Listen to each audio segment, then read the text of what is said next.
He locked my wife in the garage for 3 days. I came back from a business trip and instead of a cold beer, heard strange cries coming from the garage. I found her crying, exhausted and bruised. When she whispered, "Our son did it," betrayal turned into revenge, and I made his life a living nightmare. Before we continue, please subscribe to the channel and write in the comments what time it is where you are now. I pulled into my driveway at 5:15, briefcase in hand, already thinking about the cold beer waiting in my refrigerator. Quarterly reports could drain a man, even after 35 years as a CPA. But the silver sedan parked in my usual spot made me pause. Brent's car. He never came by unannounced. Before I reached the front door, it swung open. Della stood there, smiles stretched across her face like plastic wrap pulled too tight. "Clark! Perfect timing. We have something incredible to share." I stepped inside, setting my briefcase on the entry table. Brent sat on my living room couch, hands clasped between his knees. He glanced up briefly, then away. The coffee table was covered in glossy brochures, spiral-bound documents, and small bottles with labels promising vitality and wellness. "What's this about?" I asked. Della gestured to the materials like a game show host revealing prizes. "A ground floor opportunity in the wellness industry. We're talking about building real wealth, Clark. Multi-level marketing done right." I moved closer, picking up one of the brochures. Before and after photos.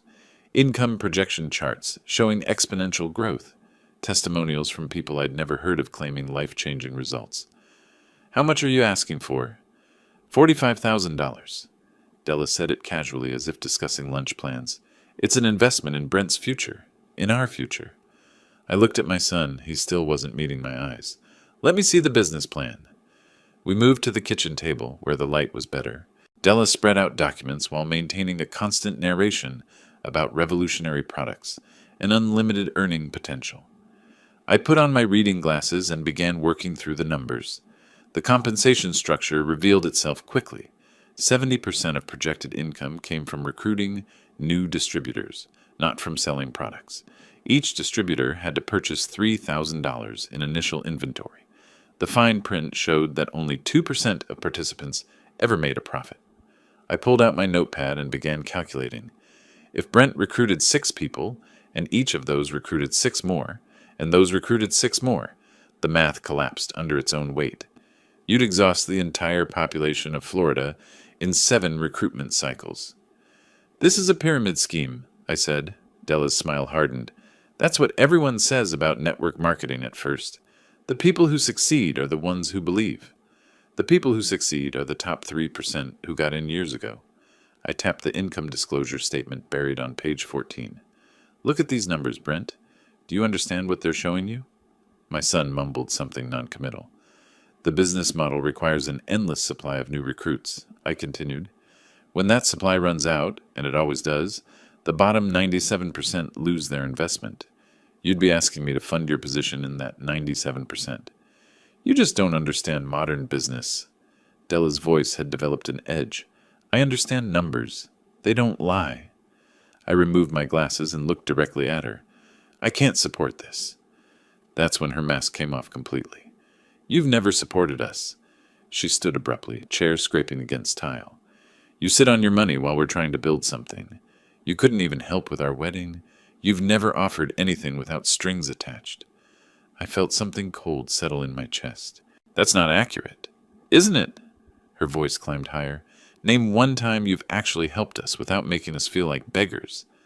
I stood and walked to my home office, returned 30 seconds later with a manila folder. Tax preparation habits die hard. I kept copies of everything. I laid out the documents in chronological order. Bank statements, canceled checks, loan agreements signed and never honored. March 2022. My voice stayed level.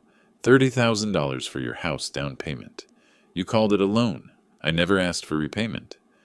Della opened her mouth, but I continued. July 2022. $18,000 for Della's boutique inventory, also called a loan. The boutique closed in 6 months. I placed another check on the table. December 2023. $15,000 for Brent's vehicle because his credit application was denied. Another document. April 2024. $17,000 split across various investments and emergencies you presented as urgent. I arranged them in a neat row. $80,000 worth of generosity met with silence. I have documentation for all of it. You've never made a single payment. Not one thank you note. The kitchen went quiet. Della stared at the checks like they were forgeries. Brent finally stood, but he still wouldn't look at me. We should go, he said quietly. Della snatched her materials, stuffing them into her bag. Papers spilled out. Neither of them bent to pick them up. You'll regret this. Della's finger stabbed the air between us. We won't forget how you treated us. I won't forget either. Brent moved toward the door. I tried to catch his eye one more time. If you want to discuss this further, we can, but not tonight. And not about this scheme. Come on, Della pulled Brent's arm. We don't need him. I stood in the doorway as they walked to their car. Apparently, you do. Their sedan reversed too quickly, tires chirping as they accelerated down my quiet street. I remained there until their taillights disappeared, then walked back inside. The kitchen table still held the evidence of 5 years I'd been trying to help my son. The MLM brochure lay on top of everything else, promising financial freedom in bold letters. I sat down slowly, spreading my hands flat against the cool surface. My breathing was controlled, deliberate. Something had shifted in the past hour, not broken. That suggested weakness. This was more like a recalibration, a reassessment of accounts that had been carrying too much bad debt. I thought about the way Brent never once defended me against Della's accusations, the way he'd stood there, passive, letting her rewrite our entire family history. The son who used to help me during tax season, who knew the value of numbers and honesty, had disappeared somewhere along the way. The overhead light hummed. Outside, the evening was fading into that peculiar Florida dusk where everything looked washed in amber. I kept staring at those documents, adding and subtracting figures I'd never asked to be repaid. When you're an accountant, you learn to recognize patterns, loss columns that keep growing, assets that depreciate instead of gaining value, investments that will never, ever break even. I finally understood what I was looking at. This wasn't family anymore. This was a transaction that had been running in the red for 5 years, and the other party had just demanded an additional $45,000 to stay in deficit. The decision crystallized with the simplicity of a balanced equation. No more subsidizing failure. No more pretending that silence equaled gratitude. No more checking accounts for people who saw me as a bank and nothing more. I gathered the documents and returned them to their folder. My hands were steady. My mind was clear. The house felt different now, quieter maybe, or maybe I was just finally hearing what had been silent all along, the absence of a relationship I'd been funding but never truly having. I left the MLM brochure on the table. Tomorrow I'd throw it away with the rest of the garbage. Martha came home around 8, grocery bags hanging from both arms. She stopped in the kitchen doorway, reading my face before saying anything. What happened? I told her. Every detail, keeping my voice neutral, like I was presenting a client's portfolio. She listened while putting away groceries, her movements gradually slowing until she stood completely still, hand resting on the refrigerator door. How much did they want this time? $45,000, for a pyramid scheme disguised as wellness products. Martha closed the refrigerator and sat down across from me.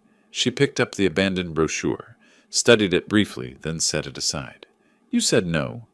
I showed them exactly why I was saying no. Della didn't appreciate it. I imagined she didn't. Martha reached across the table and took my hand. Clark, you did the right thing. Did I? Maybe there was a gentler way to. Stop. Her grip tightened. This is the 4th time she's come to us with one of these opportunities. The boutique, the online store, that consultant position. Each time we invested. Each time it failed. Each time, no accountability. She stood and walked to the calendar hanging on the wall near the phone. Her finger traced over the past year. Brent's birthday last October. We invited him for dinner. He canceled 2 hours before because Della wasn't feeling well. Thanksgiving. They came for 30 minutes, ate, and left before dessert because Della had a headache. Christmas. They didn't come at all. Said they were starting new traditions. Martha turned to face me. When was the last time he called just to talk? Not to ask for something, not because we called him first. When? I couldn't remember. He's 37 years old, Clark. He's not our little boy anymore. He's a grown man who's made his choices. He's still our son. I know. Her voice softened. That's why this hurts so much. We moved to the living room and talked until nearly 10. Martha reminded me of patterns I'd been trying not to see. The way Brent had changed after marrying Della. How he'd stopped visiting except when he needed money. How he let his wife speak for him in every conversation. She asked me what I'd tell a client in this situation. I'd tell them to cut their losses, I admitted. Then take your own advice. That night, I slept better than I had in weeks. Maybe it was the relief of finally saying no. Maybe it was Martha's validation, or maybe it was knowing I'd done the right thing, even when it felt hard.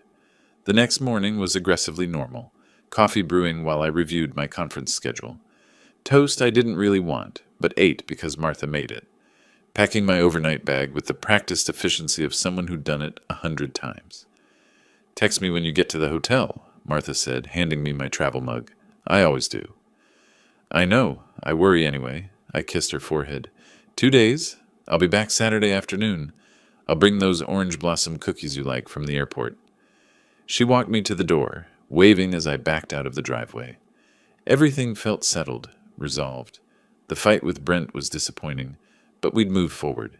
Maybe he'd come around eventually, maybe not. Either way, we'd done what we could. The Orlando conference passed in a blur of tax code updates and networking sessions. I barely tasted the lunch buffets. My mind kept returning to that kitchen table scene, replaying Brent's silence, trying to understand when my son had stopped being someone I recognized. I didn't know that while I was sitting in a conference room discussing depreciation schedules, Martha was going to our garage for canned tomatoes. I didn't know Brent had been waiting, watching, planning. Later, much later, Martha would tell me what happened, her voice shaking as she tried to describe it. How she'd reached for the shelf and heard footsteps behind her. How she'd turned to see Brent coming through the main garage door, the one she'd left unlocked while getting items from storage. "Brent, what are you doing here?"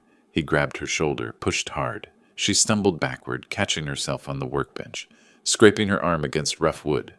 Before she could process what was happening, he moved to the electronic keypad by the interior door.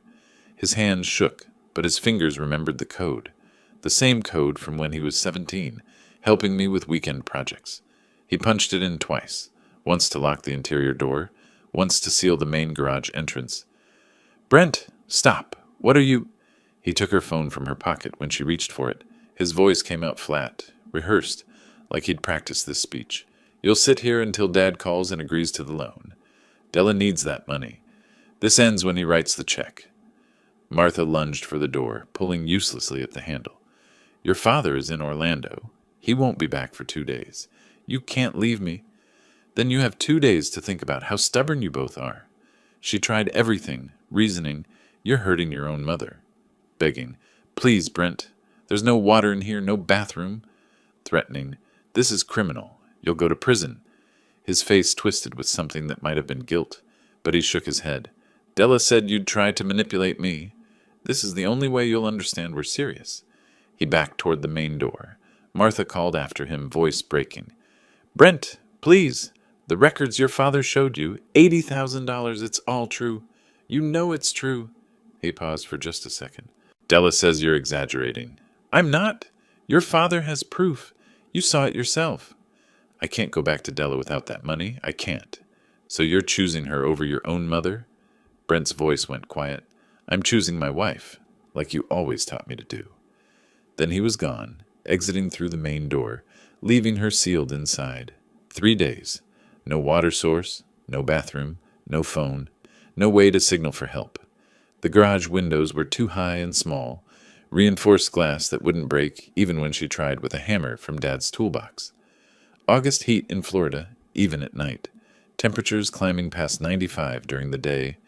Martha told me she tried to ration her energy, stayed near the door, called for help until her voice gave out, but our neighbors' houses were too far apart to hear.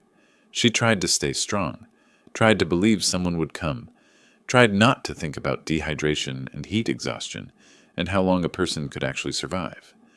I drove home Saturday afternoon, eager to see her after 2 days of tax seminars. But as I turned onto our street, something felt wrong. Couldn't identify it yet, just a prickle of awareness.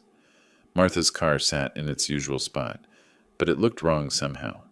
Then I realized it hadn't moved. The newspapers at the end of the driveway hadn't been brought in. 3 days' worth yellowing in the sun. I parked and hurried inside, calling her name. Silence. No TV sounds, no movement, nothing. I walked quickly through the house.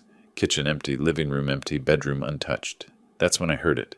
Weak, raspy, crying. The garage.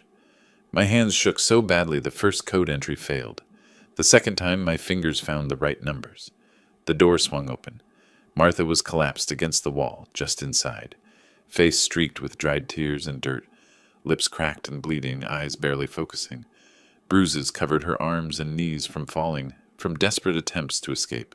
I dropped to the floor beside her, checking her pulse with trembling fingers. Martha, Martha, can you hear me? Clark! Her voice was barely a whisper. I pulled out my phone, dialing 911, while reaching for the water bottle in my bag. I need an ambulance. My wife, she's been locked in our garage. 3 days. Severe dehydration. Is she conscious?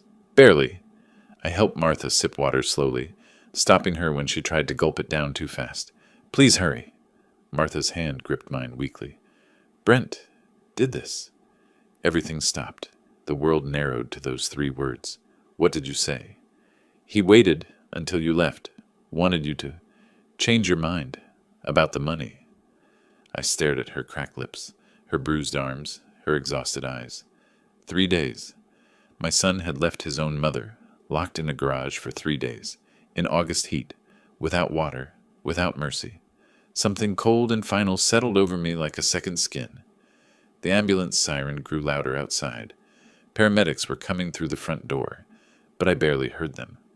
I held Martha's hand and made a decision more certain than any I'd ever made in 35 years of balancing accounts. Brent was going to pay for this. Every single consequence he deserved. The drive home from Orlando should have taken 90 minutes. I made it in 75, pushing the speed limit on I-4, checking my phone at every red light for messages that never came. Martha's silence bothered me more than I wanted to admit. She always responded to my texts. The conference had been a blur. Tax code updates, networking lunches I barely tasted, hotel room where I'd slept poorly. I'd texted her both nights. Conference good. Miss you. Home Saturday. Nothing back. I told myself she was busy, maybe still processing the argument with Brent. But the unease building in my chest said something else. When I turned onto our street just after 1, the Florida sun beat down mercilessly, heat shimmering off the pavement. My house looked normal from a distance, but as I pulled into the driveway, details emerged that didn't fit. Martha's car sat exactly where it had been Thursday morning. I could tell by the pattern of leaves beneath the tires, undisturbed for days. 3 newspapers in plastic sleeves lay scattered at the end of the driveway. She always brought them in. The front windows were closed tight despite August heat. My hands tightened on the steering wheel. I parked, grabbed my overnight bag, walked to the front door. Martha, I'm home. Silence. Complete, absolute silence. The house felt wrong immediately. No television sounds, no movement, no ambient noise of someone being home. I walked through each room, calling her name. Living room untouched. Bedroom still made with the same bedding from when I'd left. Kitchen showing evidence of my departure breakfast. Dishes in the sink. Her coffee mug on the counter with brown residue dried at the bottom. Her phone charger plugged in near the toaster. No phone. I stood in the kitchen trying to think logically. Visiting a friend? She would have texted. Emergency with a neighbor? She would have called. My pulse accelerated as rational explanations collapsed under the weight of those newspapers, that closed house, that silence. Then I heard it, a weak, rasping sound from the direction of the garage. Not quite crying, not quite calling out. Just sound. I ran to the interior garage door, my hands shaking as I punched the code. First attempt failed, hit 5 instead of 6. Second try succeeded. The door swung inward. Heat hit me like a physical wall. Had to be 105 degrees inside.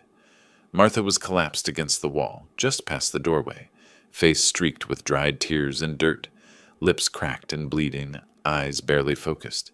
Bruises covered her arms and knees. She wore the same clothes from Thursday morning, now filthy, damp with sweat. The garage reeked of urine and desperation. My knees almost buckled, but training took over. I dropped beside her, checking for pulse at her neck. Weak, but there. Looking for injuries. Bruises, yes. No bleeding. Her eyes tried to focus on me. Martha, my voice came out steady somehow. I'm here. I pulled out my phone, dialed 911. I need an ambulance at 4247 Oleander Drive. My wife has been imprisoned in our garage. Approximately 72 hours without water. She's conscious but severely dehydrated. The dispatcher asked questions. I answered while moving to my car for a water bottle. Returned, knelt beside Martha, helped her take tiny sips. Her hands shook too much to hold it herself. She coughed, water spilling down her chin, but kept drinking. Slowly, I told her. Small sips. She tried to speak. Her voice was ruined, barely a whisper. Brent did this. Everything stopped. What? She coughed, drank more. He came. After you left. Locked me in. Wanted money. The words were fragments, but the story emerged between sips of water and broken breaths. Brent appearing Thursday evening. The shove. The electronic lock. Her phone taken. His words, stay here until Dad agrees. I listened, my face growing colder with each phrase. My son. My son did this to her. The ambulance arrived within 8 minutes.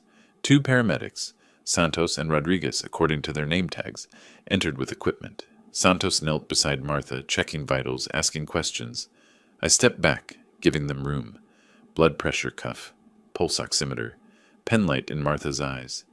IV lines started for fluids. Rodriguez photographed the garage, the door lock, Martha's condition. Standard procedure for suspected elder abuse. Santos looked at me. We're taking her to Tampa General. You can ride with us. In the ambulance, I sat on the bench beside Martha's gurney. Santos monitored the IV drip, checked vitals every few minutes. I held Martha's free hand, the one without the IV, feeling how thin it had become in just 3 days. Martha's eyes closed, her breathing more regular as fluids entered her system. She's stable, Santos said quietly, but this was close. Another day and we'd be having a different conversation. The weight of that statement settled over me. My son nearly killed her. Tampa General's emergency room was organized chaos. Martha was wheeled into an examination bay. Dr. James Wilson, mid-50s, kind eyes, efficient movements, took over. He examined her thoroughly while asking me questions. How long was she imprisoned? Any water access? Temperature in the garage? Previous health conditions? I answered everything. Wilson's diagnosis was clinical, but grave. Severe dehydration, stage 2. Contusions consistent with falls. Possible mild heat stroke. We're admitting her for rehydration and observation. At her age, complications can develop quickly. I sat in the waiting area while they moved Martha to a room upstairs. The full weight finally hit me. My son, the boy I'd raised, taught to ride a bike, helped through college, deliberately imprisoned his own mother, left her to suffer, chose money over family. The rage that formed wasn't hot and explosive. It was cold, methodical, and absolute. A nurse approached with admission paperwork. Mr. Henderson, your wife is settled in room 412. You can see her now. I stood following her through corridors that smelled of antiseptic and recycled air. Martha looked small in the hospital bed, connected to IV lines, heart monitor beeping steadily, but her color was better. I sat beside her, took her hand. Go home, she whispered. Do what you need to do. I kissed her forehead. I'll be back in the morning. Clark, her eyes met mine. He's still our son. I paused at the door. He stopped being our son when he locked you in that garage. The evening sun painted my driveway orange as I pulled in around 6:30. The house looked normal from outside. Neighbors probably had no idea what happened here. Inside, the air was stale from being closed up. I didn't turn on many lights, just walked directly to the garage and stood in the doorway, looking at the space that had imprisoned my wife. The smell was still there. Sweat, urine, fear. I pulled out my phone and began photographing. The electronic keypad on the interior door. The high windows Martha had tried to reach. The concrete floor where she'd collapsed. Wide shots establishing the space. Close-ups of relevant details. Measurements of the window height. Temperature reading from my phone, still 93 degrees at 7 p.m. I photographed her dried tears on the floor, the marks on the door where she'd pounded, the overturned shelf where she'd tried to climb. This was evidence. I created a folder on my phone labeled Evidence, August 2025, and saved everything there. 30 minutes of systematic documentation, then I drove to Tampa Police Department headquarters. The desk sergeant directed me to the Family Crimes Unit. Detective Karen Morales was working late, a slim woman in her mid-40s, sharp eyes, professional demeanor. She listened to my statement without interrupting, taking notes on a tablet. When I finished, she asked direct questions. Your son had access to your home? He knows the garage door code. You have evidence of this? I showed her my photographs. She studied each one, nodding. This is criminal, Mr. Henderson. Florida takes elder abuse seriously. Based on what you're telling me, we're looking at false imprisonment and elder abuse charges. She followed me back to my house in her unmarked car. Wearing latex gloves, carrying an evidence collection kit, she photographed everything I'd already photographed, but with official police equipment. She dusted the electronic keypad for fingerprints. Multiple sets. Mine, Martha's, Brent's. She tested the lock mechanism, confirmed it could only be opened with the code from either side. She measured, documented, collected. When did you change this code last? She asked. Never. Same since installation 10 years ago. Who knows it? Family members, including Brent. She made notes. Any nearby security cameras? I remembered the Johnsons across the street. Tom Johnson installed a Ring doorbell last year. Morales walked across to their house. Lights were on. Tom answered her knock, listened to her introduction, pulled up his Ring app immediately. The footage showed Thursday evening, 7:14 p.m. Brent's silver sedan pulling up to my house. 7:17 p.m. Brent entering through the front door. 7:35 p.m. Brent exiting, driving away. Perfect timestamps. Tom transferred the footage to Morales' tablet without hesitation. Whatever you need. Martha's a good woman. Back at my house, Morales told me, I'll contact your son tomorrow for an interview. Based on the evidence, your wife's testimony, medical records, the security footage, the crime scene, we have sufficient probable cause for charges. The state attorney's office will decide what to file, but I'd expect false imprisonment minimum, possibly aggravated assault or elder abuse. These are felonies. How long? I'll try to speak with him Sunday, Monday at latest. If he cooperates, he'll be arrested, but can post bail. If he doesn't, we'll get a warrant. After Morales left around 9:30, I sat in my living room in the dark, exhausted but unable to stop thinking. Brent committed a felony. Martha could have died. This was planned. He waited until I left town. Where was Della? Did she know? Was this her idea? My phone sat on the coffee table. 4 missed calls from Brent. 3 unread texts. Friday at 2 p.m. Friday at 6 p.m., Saturday at 10 a.m., Saturday at 1 p.m. The texts, Dad, call me when you can. Dad seriously need to talk. This is important, please call. Brent was calling while Martha was locked in the garage. Was this guilt, or was he checking to see if I'd come home early? At 10:47 p.m., my phone rang. Brent. I watched it ring twice, 3 times. On the 4th ring, I answered, Hello. Dad, finally. His voice came rapid and nervous. I've been trying to reach you. Listen, about Mom, I know you're upset, but I need to explain. I didn't mean for things to go that far. I just wanted her to talk to you, to convince you to help us with the loan. It was supposed to be a few hours, I didn't know you'd be gone so long. It was an accident. I said nothing. Is she okay? Is she home? It was 3 days. Silence on his end. 3 days, Brent. You locked your mother in a garage for 3 days. I know, but I didn't know you'd be gone that long. The conference was supposed to be overnight. So you waited until I left town, trapped your mother, and your defense is that I stayed away longer than you expected? That's not... Look, I just wanted her to talk to you, to convince you to help us. By locking her in a garage, no food, no water, no bathroom. His voice rose. I panicked, okay? Della was so upset about the money, and I thought if I could just... You thought you could extort me by torturing my wife. Don't say it like that. Your mother is in the hospital. Severe dehydration. The doctor said another day and she would have died. Silence. Is she... Will she be okay? She'll recover. No thanks to you. Dad, I'm sorry. I really am. I made a mistake. A mistake is forgetting to lock the door. This was intentional. You planned it. You waited for me to leave. You used the code I gave you years ago when you were my son.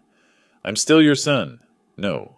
You're a criminal who assaulted an elderly woman and left her to die. Don't talk like that. This is your fault, too. If you'd just helped us, none of this would have happened. You've always been like this, never willing to help unless it benefits you. I gave you $80,000 over 5 years. That was different. That was before. Before what? Before you decided your wants matter more than your mother's life? You're twisting this. His voice cracked. Della said you'd do this. Said you'd make it about me being ungrateful instead of about you being selfish. I went very still. Della, so she did know. He realized his mistake. No, I mean, she didn't know I'm just saying, you're saying your wife encouraged you to do something to force my hand, and you chose to imprison your mother. That's not what happened. That's exactly what happened. My voice dropped to ice. You committed a crime, Brent. Multiple felonies under Florida law. You're not seriously going to... I already filed a police report. A detective is investigating. They have evidence. Security camera footage. Medical records. Your mother's testimony. Dad, please! Pure panic now. Don't do this to me. I'm your son. You should have thought about that before you locked your mother in a garage for 3 days. I'm begging you. Don't ruin my life over one mistake. You ruined your own life. I'm just making sure you face the consequences. Please, I'll do anything. I'll apologize to Mom. I'll never ask for money again. It's too late for that. Dad, don't call me that. You lost the right. I hung up. The phone immediately started ringing again. I let it ring out. 3 more calls. All ignored. Then a text. Please don't do this to me. I'm your son. Another. Dad, please answer. Another. Della's going to leave me if I get arrested. Another. I can't lose everything. I read each one. Felt nothing. Deleted the thread. The house was silent except for the air conditioning cycling on. I sat in the darkness, my phone finally quiet in my hand. It was nearly midnight. Tomorrow, Detective Morales would interview Brent. The legal machinery was in motion, but legal consequences weren't enough. I needed to dismantle everything Brent and Della had built, everything they'd counted on. I reached for my briefcase, pulled out a legal pad, clicked my pen. At the top of the page, I wrote a single word: consequences. Beneath it, I began making a list. Sunday morning arrived with harsh Florida sunlight through my kitchen window. I'd been awake since 5, coffee going cold in front of me, yellow legal pad covered in precise handwriting. The list from Saturday night had grown. Criminal prosecution, Detective Morales handling that. Civil lawsuit needed attorney. Estate revision needed attorney. Financial investigation needed information. Other consequences still forming in my mind, like an equation waiting to balance. I started making calls around 9. Most attorneys didn't answer Sundays, but I left identical voicemails. Need representation for civil case and estate planning related to elder abuse. By 3 that afternoon, my phone rang. Mr. Henderson, Richard Stone, got your message. I can meet tomorrow morning, 9 a.m. Monday morning, I sat in Stone's corner office on the 14th floor of a downtown Tampa building. Floor-to-ceiling windows overlooked the bay. Stone was late 50s, silver hair, wire-rimmed glasses, the kind of sharp eyes that missed nothing. He listened to my account without interrupting, taking notes in neat handwriting. When I finished, he leaned back in his leather chair. Mr. Henderson, before we discuss strategy, I need to understand your objectives. What outcome do you want? I want my son to face every legal consequence for what he did. Criminal, civil, financial. And personally, your relationship with him? There is no relationship. Not anymore. Stone made a note. That clarity helps. Some clients want reconciliation even while pursuing action. You don't? He locked my wife in a garage for 3 days. There's nothing to reconcile. Then let's discuss how to maximize legal consequences. He stood, walked to a whiteboard, drew 3 columns. Criminal, civil, estate. First, criminal prosecution is already in motion. Your role is to support the detective, provide evidence, potentially testify. Second, Civil lawsuit. We can claim intentional infliction of emotional distress, false imprisonment, elder abuse damages. I'd recommend $150,000 based on medical costs and trauma. Third, estate planning. Revise your will immediately to protect assets. I studied the board like a financial statement. This was war, and Stone had just given me the battle plan. Start with the will. I can do that, but I recommend leaving him a nominal amount, $1. Prevents him claiming the omission was oversight. $1. Perfect.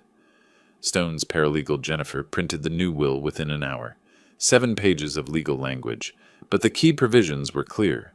Martha receives everything. If she predeceases me, everything goes to Tampa General Hospital Foundation and the Elder Abuse Prevention Fund. Brent Henderson receives $1. The language was explicit. I intentionally make minimal provision for my son, Brent Henderson, as he has demonstrated through his actions that he cannot be trusted with family resources. I signed on page 7.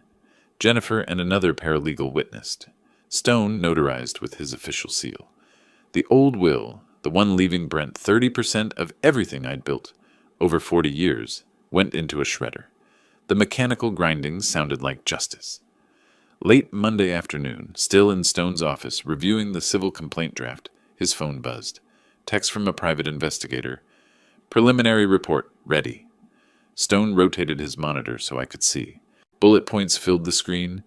Brent and Della's rental address. Lease expires September 15th. Employment records. Credit report summary. Total debt, $35,000. Assets, virtually none. The investigator had tracked Della's business ventures too. $18,000 to health supplements, $25,000 to essential oils, $17,000 to wellness products. All losses. $60,000 chasing pyramid schemes over 3 years. I read it twice. Expression hardening. The $45,000 they wanted wasn't for opportunity. It was a lifeboat, Stone said. They're sinking. And now they're facing criminal charges, a civil lawsuit, and their lease ends in a month. Stone allowed himself a small smile. Finding new housing with a felony charge will be nearly impossible. They did this to themselves. They did, but you're making sure they can't escape the consequences. I picked Martha up from Tampa General that afternoon. She'd been cleared by Dr. Wilson after 48 hours of IV fluids and monitoring. She looked better, color returned, eyes brighter, but still moved carefully. At home, I'd prepared everything. Water bottles, medications, TV remote. She sat on our bed, looked around like seeing it for the first time. I didn't think I'd see this room again. I sat beside her, took her hand. You're home now. You're safe. That evening around 8, my phone rang. Brent again. I considered ignoring it, then answered. Let him dig himself deeper. His voice was different from Saturday, less angry, more frightened. Dad, please. I heard you hired an attorney. Please tell me that's not true. It's true. Why? The police are already involved. Isn't that enough? No. What more do you want from me? I want you to lose everything you valued more than your mother's life. I didn't value money more than Mom. It wasn't about money. Then what was it about? He struggled. It was about... Della needed... We had bills. So it was about money. That's not fair. Della didn't know what I was going to do, I swear. You told me Saturday that Della predicted my response, that she knew exactly how I'd react. Silence. She knew what you were planning and supported it. No, I meant she knew you'd overreact? Overreact to my wife being imprisoned for 3 days? You're really going to destroy me? Your own son? You destroyed yourself when you locked that garage door. I was desperate. We needed money. I gave you $80,000 over 5 years. You needed better decisions, not more money. So I make one mistake and you cut me out forever? It wasn't a mistake. It was a choice. You chose Della over your mother. You chose money over family. You chose to walk away and leave her to die. She didn't die. Not for lack of your trying. I ended the call. Then I pulled up his contact information, stared at the name. Brent Son, with a photo from 5 years ago, and pressed block contact. Changed the name to just Brent Henderson. No relationship, just a name. Later that evening, Martha asked me to explain everything. I told her about the attorney meeting, the new will, The civil lawsuit being prepared, the financial investigation. She listened quietly, face unreadable. Finally, one question. Is this really what you need to do? I need him to understand that actions have consequences, that he can't hurt people and walk away. She studied my face, seeing the transformation complete. Then do what you need to do. I trust you. Not quite permission, but understanding. For me, that was enough. But Clark, she added softly, don't let this consume you. It won't. Once it's finished, it's finished. Martha fell asleep in her chair around 10. I watched her, then checked my phone. Email from Stone. Civil complaint ready for review. Will file Friday unless you request changes. Detective Morales indicated arrest, likely Wednesday. Wednesday, 2 days away. I set down my phone, allowed myself a moment of satisfaction. The machinery was in motion, and nothing could stop it now. Wednesday morning felt different, sharper somehow, like the air before a storm. Martha was in the kitchen making tea when my phone rang at 9:15. Detective Morales. Mr. Henderson, I wanted to inform you personally. We arrested your son an hour ago. He's being processed now. I set down my coffee cup carefully. What are the charges? False imprisonment, a third-degree felony. Elder abuse under Florida Statute 825-102, also third-degree felony. Bond is set at $25,000. He'll be arraigned this afternoon. Did he say anything? He requested an attorney. Smart move, actually. But Mr. Henderson, the evidence is overwhelming. Security footage, medical records, your wife's testimony. The state attorney is very interested in this case. After we hung up, I sat still for a moment. Martha watched me from across the kitchen. It happened, I said. They arrested him. She nodded slowly, gripping her teacup. And now? Now he has to post $25,000 for bail. Then he waits for trial. Do they have that kind of money? I thought about the PI report. $35,000 in debt, no assets, no savings. No, they don't. Martha was quiet. Then, so he'll sit in jail? Until someone bails him out. Or until arraignment if he can't make bail. She turned back to her tea. I couldn't read her expression. Around 2 that afternoon, my phone rang again. Unknown number. I almost didn't answer. Clark Henderson. You son of a...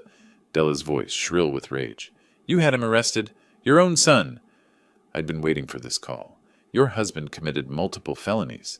The police arrested him based on evidence. Evidence you gave them. You could have just let it go.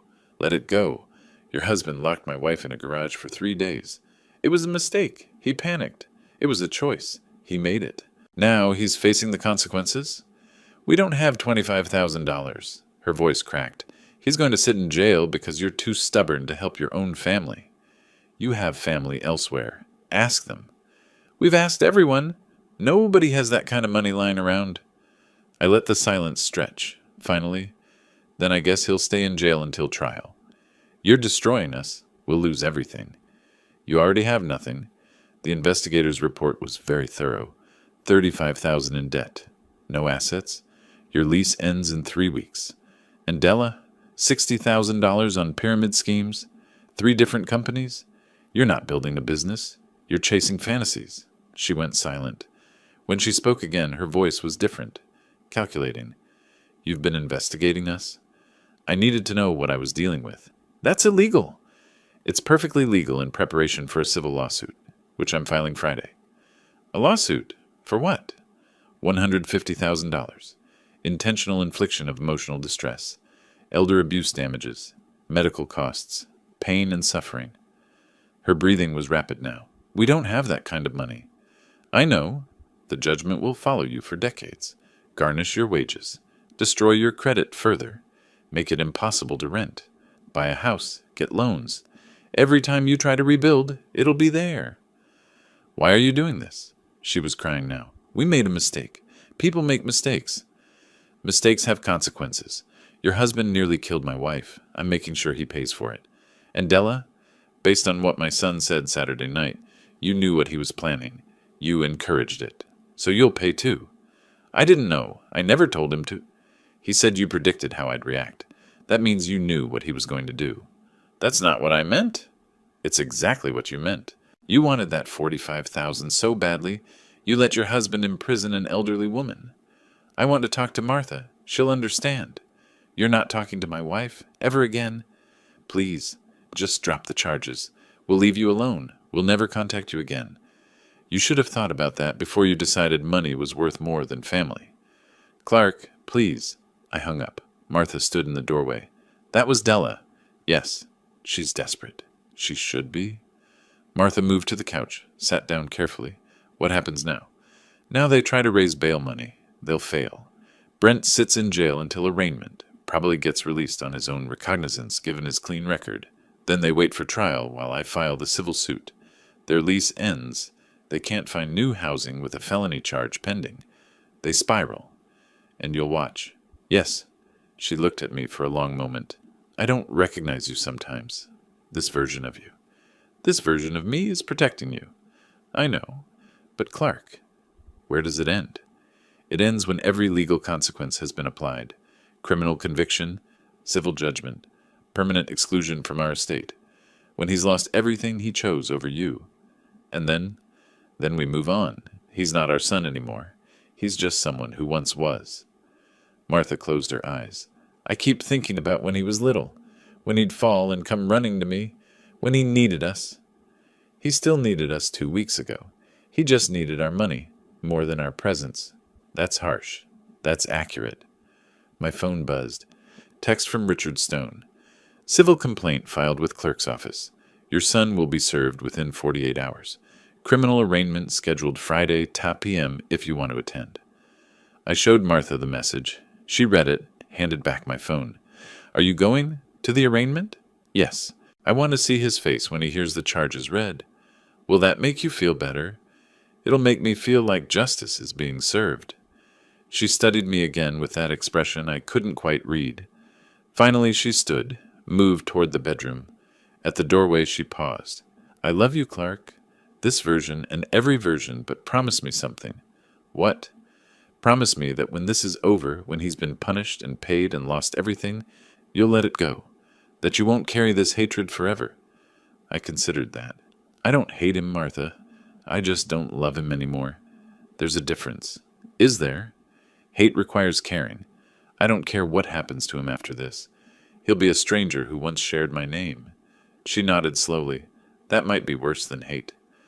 Maybe it was, but it was honest. That evening my phone rang again. Different unknown number. I answered out of curiosity. Mr. Henderson? A woman's voice, older, nervous. This is Patricia Morrison. I'm Della's mother. Mrs. Morrison, please, I'm begging you. Don't do this to my daughter. She's made mistakes, but she's trying. They're trying to build a life. By imprisoning my wife? Brent did that, not Della. Della encouraged it, supported it, benefited from the plan. She didn't know what he was going to do.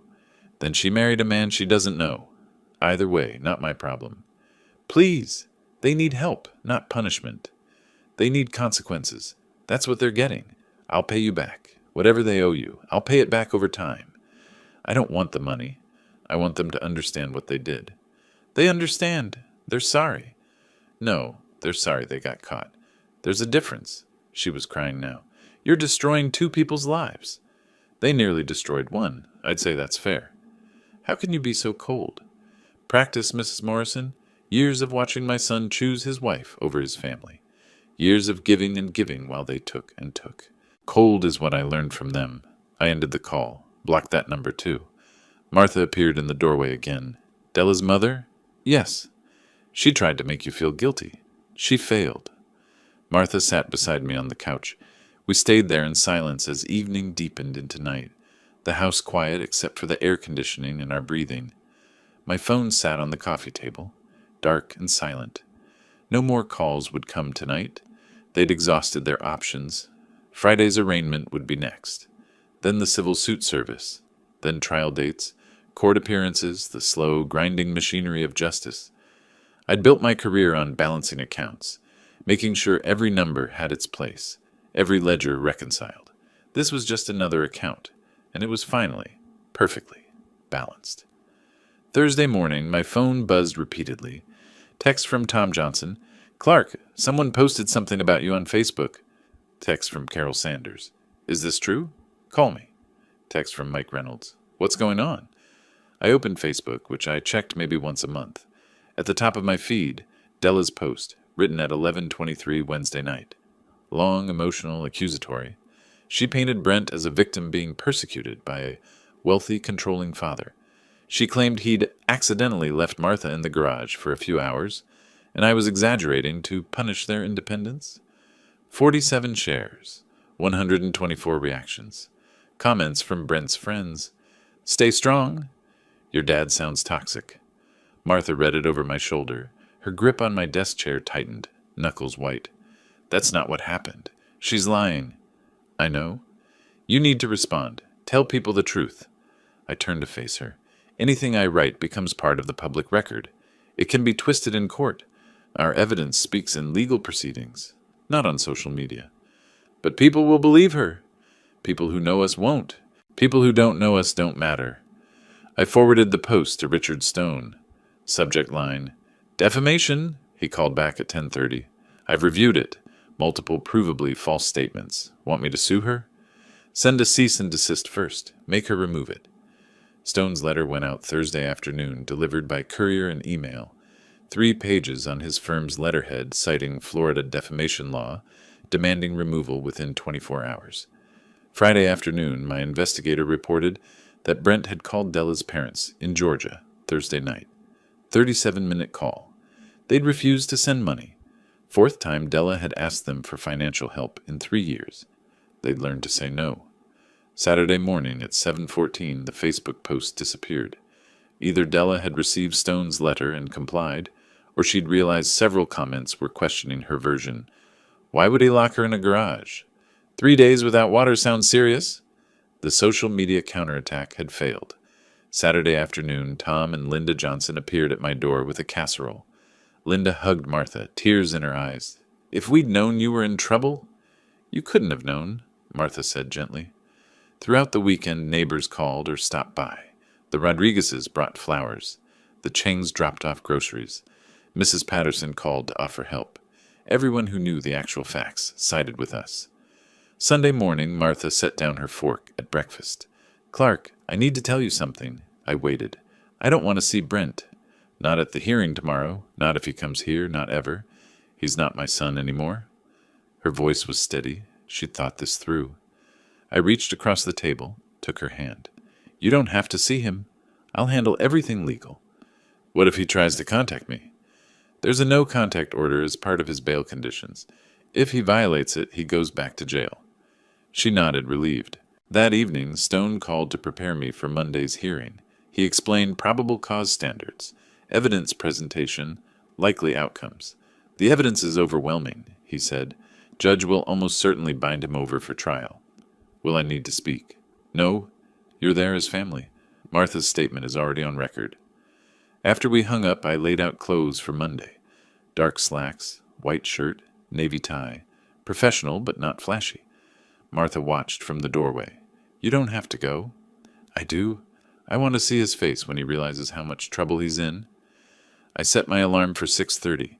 Tomorrow, I'd see Brent in court for the first time since this began. Tomorrow, the machinery I'd set in motion would grind forward another step. I arrived at Hillsborough County Courthouse at 8:30 Monday morning, passed through security, took the elevator to the 4th floor, found courtroom 4C. They were already there. Brent and Della on a wooden bench, heads close together, whispering urgently. Brent wore a navy suit that hung poorly on him, sleeves too long, shoulders too wide, obviously borrowed. He hadn't shaved in days. Brent saw me. Our eyes met for 2 seconds, his widened face paling further. Then he looked away quickly, stared at the floor.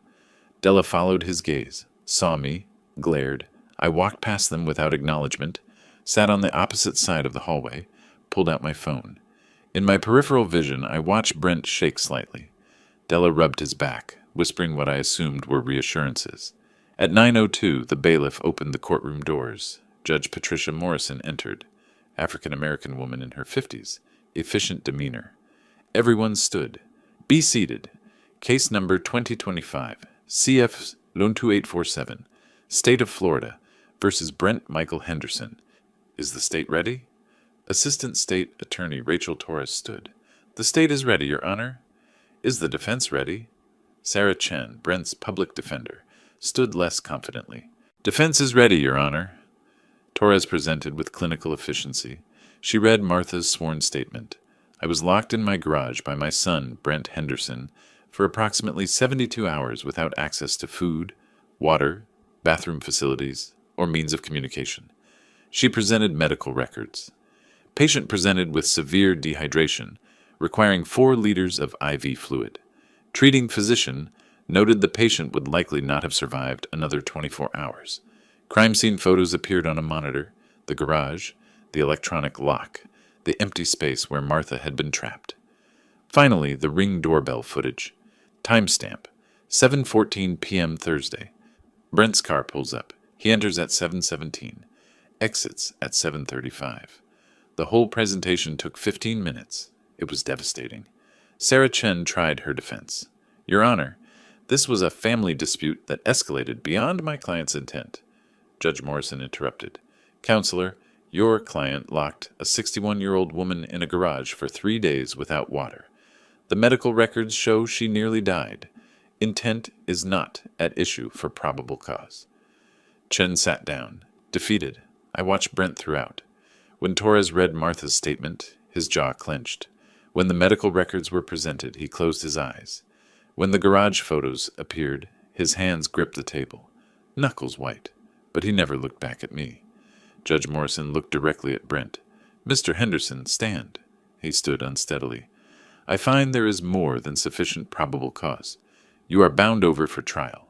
Trial date is set for September 15th, 2025, at 9 a.m. Bail conditions remain in effect, including the no-contact order. Do you understand? Yes, Your Honor. The gavel struck. 27 minutes total. I stood immediately, nodded to Torres, walked quickly out. Behind me, Della's voice rose. This is insane. She was fine.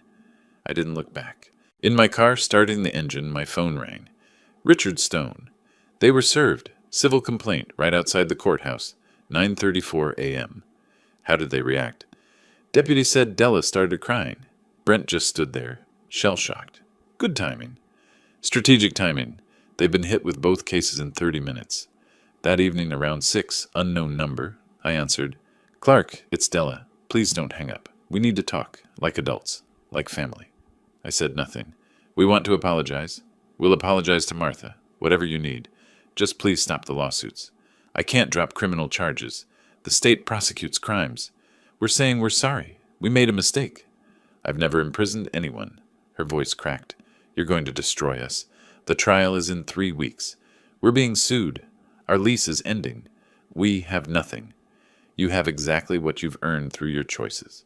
How can you be so heartless? I'm holding your husband accountable for trying to kill my wife. He didn't try to kill her. A judge, prosecutor, and doctor all disagree with you. Goodbye, Della. I hung up, blocked the number. Later, Martha asked, How did the hearing go?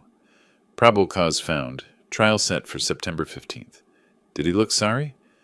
I considered my answer carefully. He looked scared. That's not the same thing. She nodded, understanding. That night, for the first time since her rescue, Martha slept soundly.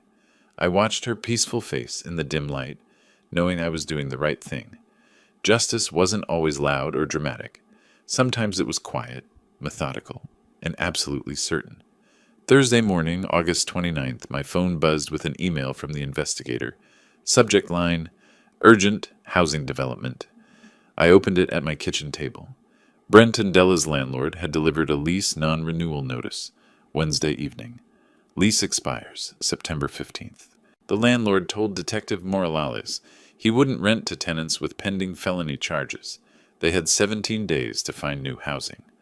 I forwarded the email to Stone. Another pressure point activating. Over the next few days, updates arrived steadily. Friday, application denied at Riverside Apartments after background check. Saturday, West Shore Complex rejected same day. Sunday, Bayshore Rentals explicitly cited pending elder abuse charges as reason for denial. 6 properties, 6 rejections. Friday evening's report included something else. A neighbor had heard arguments. Thursday night, around 10, Della's voice through the walls. This is your fault. You couldn't convince your own father. You're weak. You've ruined everything. The alliance that imprisoned Martha was destroying itself. Saturday afternoon, September 1st, my phone rang. Unknown Tampa number. I answered out of curiosity. Dad, it's Brent. Please don't hang up. His voice was wrecked, hoarse from stress or crying or both. I know I don't deserve to ask anything. I know what I did was wrong. I understand that now. We're losing our apartment. No one will rent to us. I'm going to prison. My life is over. Please, I'm begging you. Help me.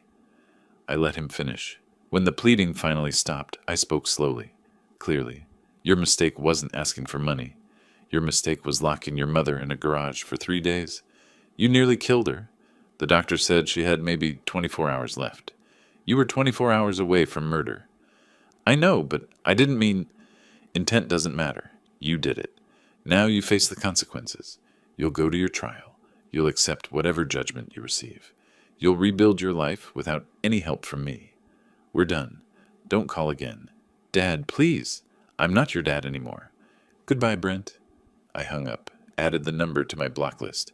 Not because I thought he'd call again, but for the finality of it. Tuesday, September 4th. The investigator's comprehensive report arrived. Housing status. None secured. Financial status.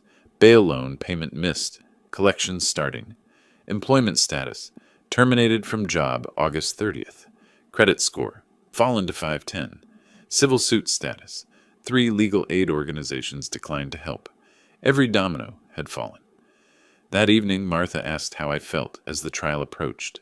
Satisfied, I said after considering. Not happy. Not vindictive.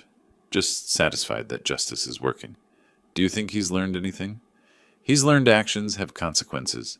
Whether he understands what he did wrong, I doubt it. He's sorry he got caught. That's different from being sorry he did it. Martha squeezed my hand. That's enough for me. Friday morning, September 6th.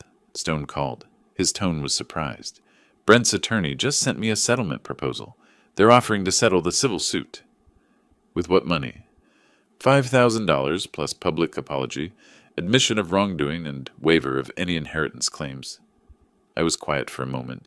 Where would they get $5,000? That's everything they can scrape together. It's a desperation offer. Stone explained, we'd never collect the full $150,000 anyway. The $5,000 was symbolic, but the other terms were valuable. Formal admission, inheritance waiver, apology on record. They wouldn't offer this unless they were completely defeated. Stone said, this is surrender. I needed to think about it. That evening, Martha and I sat at the kitchen table. The settlement proposal printed between us.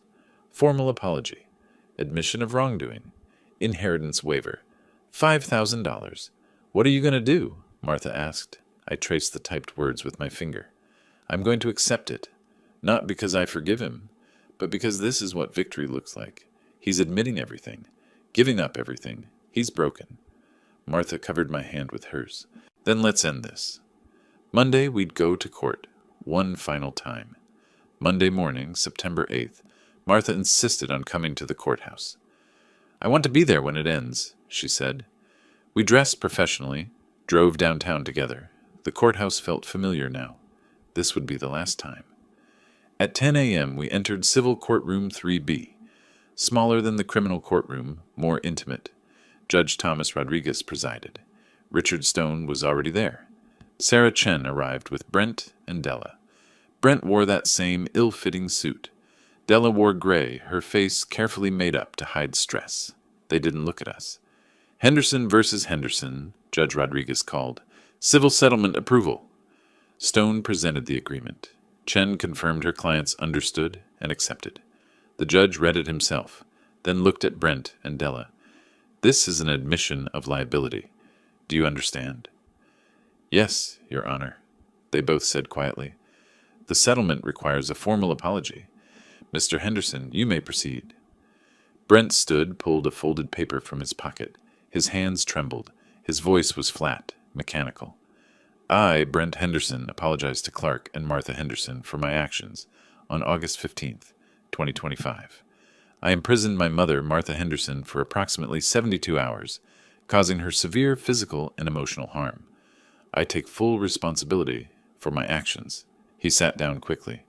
I watched him throughout, looking for genuine remorse. Found none. This wasn't an apology. It was legal compliance.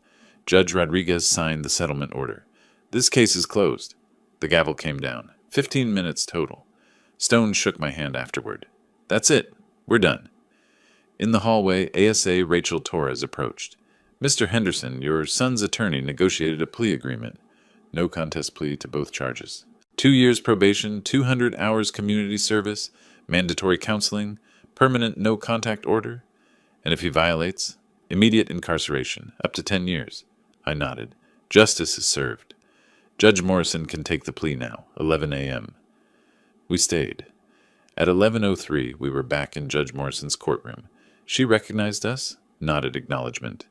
The plea hearing was procedural, but important. Mr. Henderson, you're pleading no contest. Do you understand you're accepting conviction? Yes, Your Honor. Do you understand if you violate probation, you go to prison? Yes, Your Honor. She signed the sentencing order. This court is adjourned. Another gavel. Another ending. We exited into the hallway. For a moment, Clark and Brent were walking toward the elevators, 10 feet apart.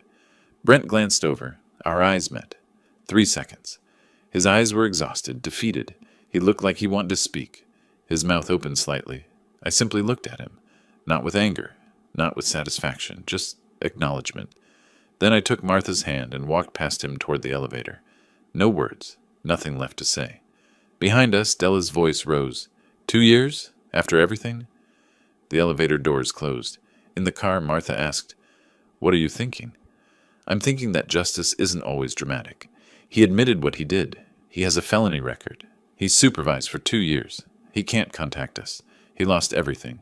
That's justice. It works. And we're done? Really done. Both cases closed today. We move forward. That evening I grilled chicken while Martha made salad. We ate on the patio as the sun set, talking about ordinary things. Martha's book club, the Johnsons' dinner invitation, a cruise we might take in October. We didn't mention Brent. That chapter was closed. Later, in my office, I opened my laptop, found the Case August 2025 folder, added the final documents, settlement agreement, plea agreement, sentencing order, 24 days from crime to resolution. I created a subfolder, closed September 2025, moved everything into it, archived it. When I returned to the bedroom, Martha was already asleep, peaceful. I lay beside her, feeling something I hadn't felt in weeks, complete calm. It was over. Justice was served. We could rest. If you liked this story, please like this video, subscribe to the channel, and share your impressions of this story in the comments. To listen to the next story, click on the box on the left. Thank you for watching.